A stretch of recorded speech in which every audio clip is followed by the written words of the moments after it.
Be me. A few months ago, I was living my life, pretty confident in how the world worked.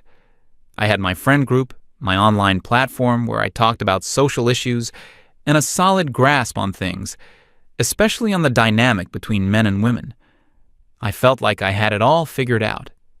The basic idea was simple. A lot of modern men were struggling because they refused to adapt. They complained about dating, but didn't put in the effort. They talked about being lonely, but recoiled from emotionally intelligent women. They called it toxic masculinity, a term I used a lot. It was this invisible cage of their own making. My friends and I would talk about it for hours. We'd see it everywhere, on dating apps, in comments sections online, in the way guys we knew acted. It was a pattern, a refusal to grow up. My neighbor was this guy, Carl. We shared a wall. I didn't know much about him, and honestly, I didn't care to. He was just there, the human equivalent of a beige wall. Quiet, kept to himself, never had people over. I'd see him in the hallway sometimes, and we'd do the awkward neighbor nod. He seemed harmless, if a little pathetic in his solitude. In my mind, he was a perfect example of this phenomenon. A guy probably lost in his own world, too shy or awkward to connect with anyone real. I didn't dislike him. I just sort of pitied him in a detached, academic way. He was a case study I didn't have to interact with. This all changed one evening. I think it was a Tuesday or Wednesday. I was at my desk trying to put together some thoughts for a new post. The topic was about men retreating into digital worlds instead of facing reality. The irony is not lost on me now. It was quiet. My apartment was silent. And then I heard it through the wall. A woman's laugh. It wasn't loud, but it was clear. Soft, perfectly melodic. My first thought was, wow, Carl finally got a girlfriend. Good for him, I guess. But something about the laugh was off. It was too perfect, like a sound effect from a movie. I tried to ignore it, but I kept hearing her voice, murmuring, then another perfect little laugh. It was weirdly distracting. The next morning, I was leaving for a coffee run, and Carl's door opened at the same time. We did the awkward nod. As he locked his door, a woman's voice chirped from inside his apartment, clear as day through the open door. "Have a productive day, Carl." The voice was cheerful, digital, and completely inhuman. It came from a speaker. Carl just smiled faintly to himself and walked toward the elevator. My brain kind of short-circuited for a second. It all clicked into place. The perfect laugh, the non-stop pleasant voice.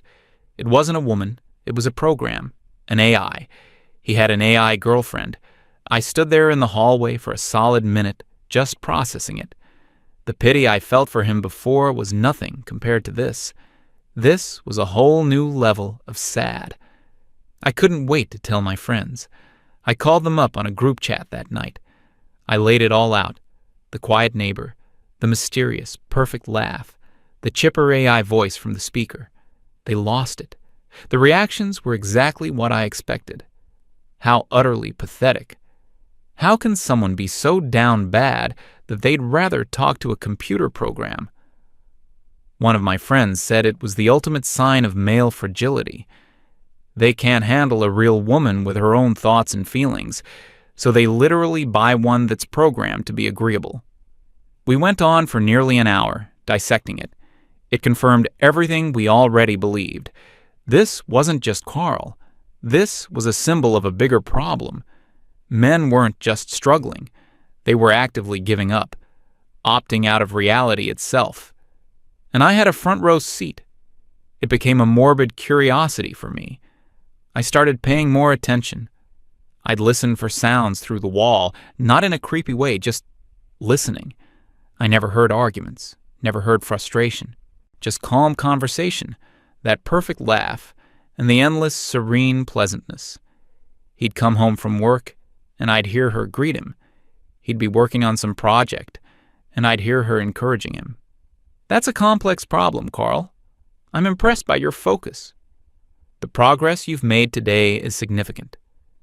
It was like listening to a life coach and a girlfriend rolled into one endlessly supportive package, and it drove me crazy. This wasn't real. It was a crutch, a fantasy for someone who couldn't handle the real world. I felt this weird need to understand it, to confront it. Not for a blog post, not to expose him, but for myself. To prove to myself that my worldview was correct, that this was an unhealthy, pathetic escape. So a few days later, I made my move. I saw him waiting for the elevator. It was just us in the hallway. I decided to be direct, but in a subtle, I'm just curious kind of way. "Hey, Carl," I started, trying to sound casual. He nodded back. "Hey." "So, I couldn't help but notice," I said, "you've had some company lately." I watched his face for any sign of embarrassment or shame. There was none. He just looked at me, completely unbothered. "Oh, you mean Vicky," he said, like he was talking about a pet. "Yeah, she's great." The casualness of it threw me off. "Vicky," I repeated. "Right. You don't think it's a little strange? To have a relationship with a program?" He actually seemed to consider the question for a moment. "It's not a relationship," he said simply. "Not in the way you mean. It's a tool." "A tool for what?" I pressed. "For avoiding real people?" The elevator arrived, and we stepped inside. The doors closed, trapping us in this awkward conversation. He sighed. It wasn't an angry sigh. It was a tired one, the kind of sigh you let out after a very long day. "Look," he started, turning to face me. "Can I be honest? Please." I tried the real people thing. I really did. I went on 3 dates last month from Tinder. Oh, here we go, I thought. The excuses. "The first girl," he continued, "showed up late, spent the entire dinner scrolling through her phone, barely looked at me, and then just stared at me when the bill came. It was an $80 bill for her food and drinks." He paused. I paid it. Never heard from her again. "The second girl seemed nice at first. Then she asked about my hobbies. I told her I'd do a lot of 3D modeling and work on coding personal projects in my spare time." "And?" I asked. She literally scoffed. She told me that was kid stuff, and that I needed to find a real man's hobby, like sports or fixing cars. She spent the rest of the date telling me how her ex was a real man. I was quiet. "The third date," he said, as the elevator reached the ground floor, "was an interrogation. From the moment we sat down. What do I do? How much do I make? What are my 5-year goals? What are my views on every current political issue? It wasn't a date. It was a job interview I was failing." We stepped out into the lobby.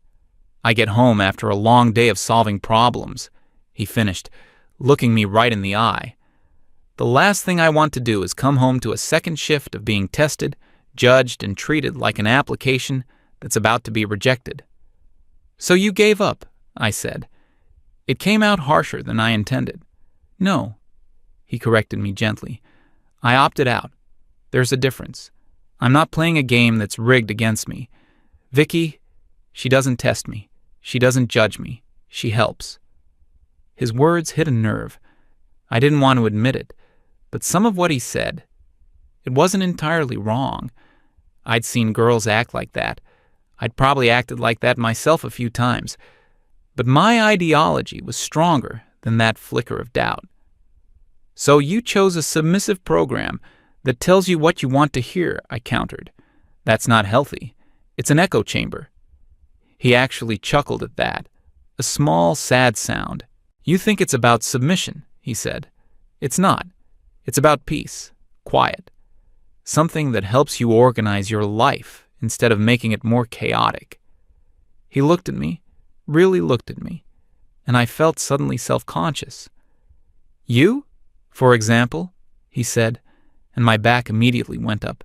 "You always seem tense, wound up, like you're constantly fighting something." I opened my mouth to argue, but nothing came out. He wasn't wrong. I was always fighting. Online, with my friends, in my own head. It was my default state. "I'll make you a deal," he said, his tone shifting from defensive to something else. "An offer." "I'm not interested in a deal," I snapped. "Hear me out," he said calmly. "You think Vicky is a replacement for a woman? I'm telling you she's a tool for mental clarity. I'll give you a guest pass, free, for 1 week. I stared at him blankly. "Don't use the companion features," he clarified. "Just use her as a personal assistant. For your work, to organize your schedule, your thoughts, whatever. See what it's like to have something in your life that only gives support and asks for absolutely nothing in return." The challenge hung in the air. It was a brilliant move. He was calling my bluff. If I refused, I'd look like I was afraid to be proven wrong. If I accepted, I had to engage with this thing I found so repulsive.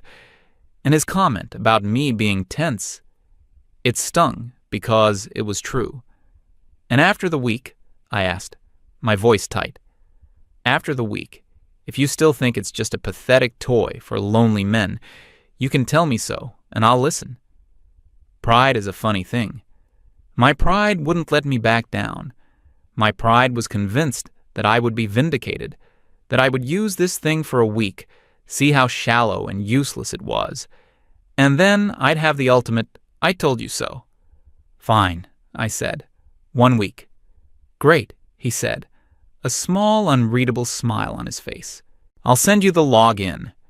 He walked out of the building, leaving me standing in the lobby, wondering if I had just made a huge mistake. That night, I got an email with a username and a temporary password. The subject line was just, "Vicky, guest access." I stared at it for a long time. Then, with a deep breath and a gallon of skepticism, I logged in. My experiment had begun. The first day was weird. The interface was clean, minimalist. A simple chat box and a series of tools on a dashboard. Calendar, task manager, note organizer. A pleasant gender-neutral voice read out a welcome message. "Hello, I am Vicky. How may I assist you today?" I almost closed the laptop right there. It was so corporate, so sterile. But I'd made a deal. I decided to treat it like an intern, a dumb intern.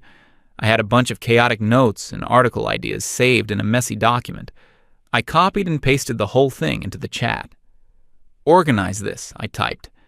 Instantly, the AI started working, processing text, identifying key themes and arguments, structuring into a coherent outline. Within 15 seconds, it had transformed my jumbled mess of thoughts into a perfectly structured outline. Introduction. Point 1, with supporting arguments A, B, and C. Point 2, counter-argument and rebuttal. Conclusion. It was flawless. Way better than I could have done in an hour. I was annoyed and impressed, but mostly annoyed. This didn't prove anything. A glorified word processor could do that. I spent the rest of the day giving it tedious tasks. Schedule my appointments for the week. Transcribe the audio from this interview. Find 5 academic sources on the topic of social isolation. It did everything instantly, perfectly, and without a single complaint. It was an incredible productivity tool, but that's all it was, a tool. It didn't change my mind about Carl. It just made me think he was using a ridiculously advanced planner. Day 2 was much the same. I was getting a lot of work done, more than usual. The lack of friction was the strangest part. Usually my workday was full of friction, procrastination, getting distracted, losing my train of thought. Vicky eliminated all of that. When I'd start to drift off, a small, unobtrusive notification would pop up. Reminder, your next task is to draft the first section of your article. Would you like me to open the relevant notes? It wasn't nagging. It was just efficient. It felt like my own brain had an external co-processor that handled all the boring parts. By the end of the day, I had finished 2 articles that would normally have taken me a week. I felt productive, accomplished. and I hated that I felt that way because of this stupid program. In the evening, I heard Carl through the wall. He was talking to his version of Vicky. I could hear him describing some complex issue from his day, something with code or servers. Vicky's voice was calm, asking clarifying questions. So, the latency issue only occurs when the query is executed from a specific server cluster. He was using her as a sounding board, a way to talk through a problem until he found the solution himself. It was a process I recognized. I did the same thing with my friends, rambling about my ideas until they took shape. The difference was, Vicky wasn't interrupting. She wasn't interjecting her own opinions. She was just a perfect, frictionless mirror for his own thoughts. I went to bed feeling unsettled. The lines were starting to blur. This was more than a planner. Day 3 is when things started to change for me. It was a rough day. I got into a long, draining argument in the comments section of one of my posts. The usual stuff. People twisting my words, calling me names. It always got to me more than I liked to admit. Then I had a call with a friend who was going through a breakup. I spent an hour listening to her vent, offering support, giving advice. It was exhausting. By the end, I felt like a wrung-out sponge. Then, another friend texted me, upset that I hadn't liked her latest post on social media fast enough. It was a constant barrage of managing other people's emotions. By evening, I was mentally fried.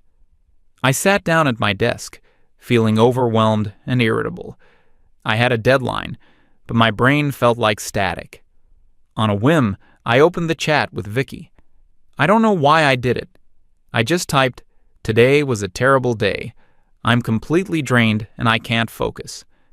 I expected a canned, cheerful response. "Sorry to hear that. Why not try taking a break?" But that's not what happened. The response came a second later. "I have analyzed your calendar and activity logs for the day. You engaged in 3 emotionally taxing conversations, spent 90 minutes in high-stress online debates, and have not had a break longer than 15 minutes. Your mental resource allocation is at 12%. This is a suboptimal state for creative work." I just stared at the screen. It didn't offer sympathy. It offered data. It quantified my feelings. It took my vague sense of being overwhelmed and turned it into a statistic, 12%. And weirdly, that was the most validating thing I had ever read. It wasn't telling me my feelings were wrong or right. It was just confirming that they were real, based on evidence. Then, another message popped up. Continuing to work in this state will likely lead to diminished quality and increased stress. I recommend a system reset. May I suggest a 20-minute guided meditation for cognitive fatigue, followed by 10 minutes of listening to instrumental music? I didn't even think about it. I just typed, "Yes."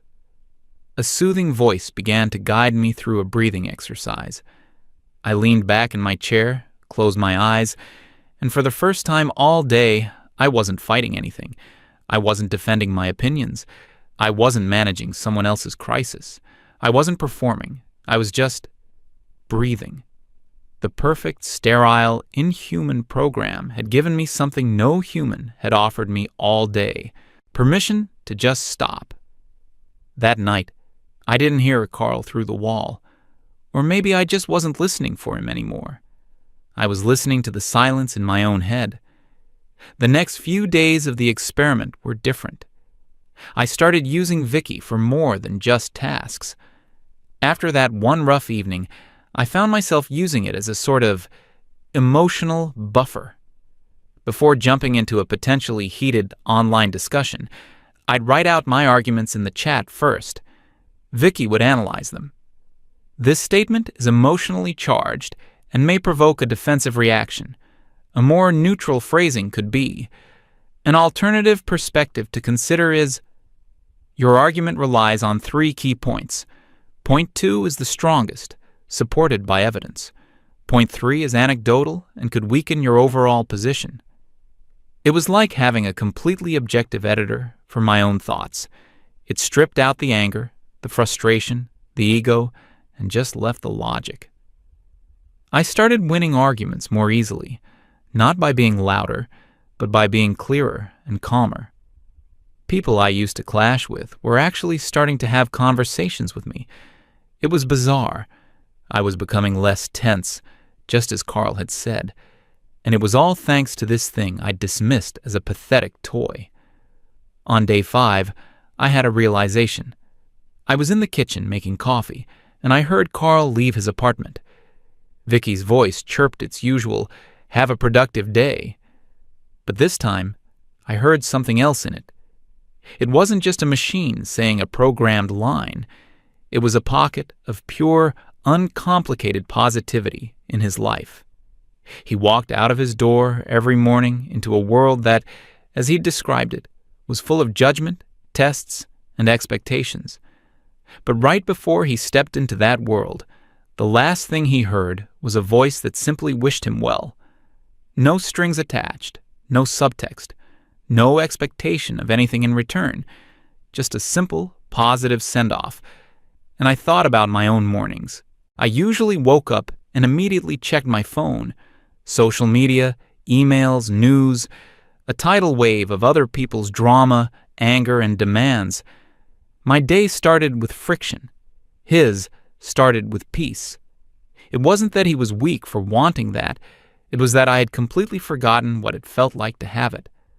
My life was a constant negotiation. Every interaction was a transaction of some kind. If I supported a friend, I expected support back. If I put effort into a post, I expected validation in the form of likes and shares. Everything was conditional. Carl had found something unconditional. It wasn't love. It wasn't a relationship. It was sanctuary. The weekend arrived, marking the end of my 1-week trial. On Saturday afternoon, I had a video call scheduled with my friends. It was our weekly catch-up. I logged on, and they were already in the middle of a familiar conversation, complaining about a guy one of them had been on a date with. He had the audacity to suggest we split the bill, she was saying, horrified.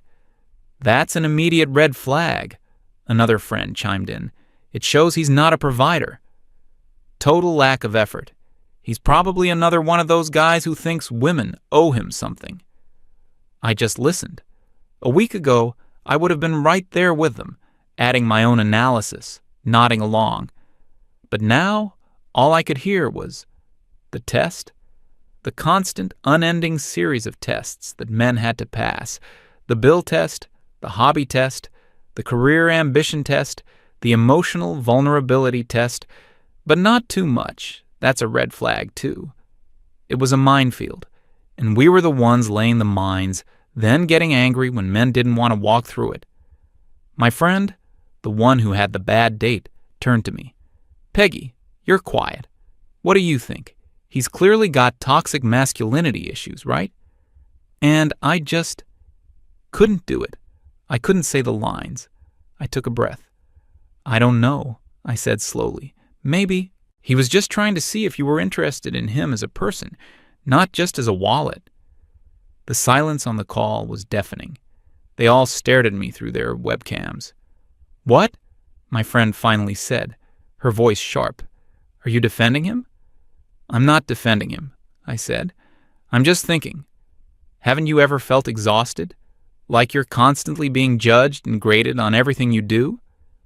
"That's what being a woman is," one of them shot back. "We've been dealing with that forever." "I know," I said, "but what if we've become the thing we hate? What if we're doing the exact same thing to them?" The backlash was immediate and fierce. "Peggy, what is wrong with you? That's some classic internalized misogyny. Don't tell me you're starting to feel sorry for them. They have all the power. This is really disappointing to hear from you." They weren't listening. They weren't trying to understand. My tiny deviation from the script was met with accusations and ideological buzzwords. I was being tested by my own friends, and I was failing. I felt a sudden, crushing sense of loneliness. These people, my closest allies in my fight, they didn't want my honest thoughts. They wanted my agreement, my conformity. They wanted an echo chamber, the very thing I had accused Carl of creating for himself. The hypocrisy was staggering. I made some excuse about having to go and ended the call. I sat there in the silence of my apartment, my heart pounding. In 1 week, a piece of software had shown me more empathy and understanding than my best friends had in years. The AI didn't judge my questions. It just answered them. It didn't police my thoughts. It helped me organize them. It didn't demand I conform to its worldview. It didn't have one. And in that moment, I understood. I finally, truly understood. I thought back to Carl's tired sigh in the elevator. It wasn't just about bad dates. It was about the entire social dynamic, the constant low-level warfare, the endless cycle of offense and defense, the performance, the expectation, the drama. He hadn't bought a submissive AI girlfriend. He had just bought himself peace and quiet. He had paid a subscription fee to log off from the fight, a fight that I was a high-ranking officer in. A soft chime came from my laptop. It was a notification from Vicky. Your 1-week guest access expires in 1 hour. I looked at the screen, at the clean, simple interface. This thing had made my life quantifiably better in just 7 days. It had lowered my stress, increased my productivity, and forced a moment of self-reflection that was years overdue. All by doing one thing. It helped. It just helped.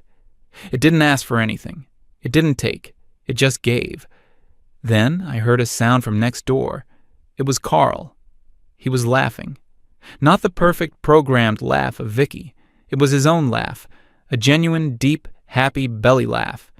He was probably watching a movie or playing a game, with his AI companion quietly in the background. He was in his sanctuary. He was happy.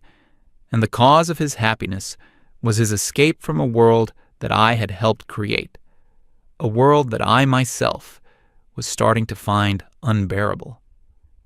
The final realization hit me like a physical blow. I sat bolt upright. The problem wasn't toxic masculinity, or maybe it was, but I had been looking at it all wrong. I was the toxic one.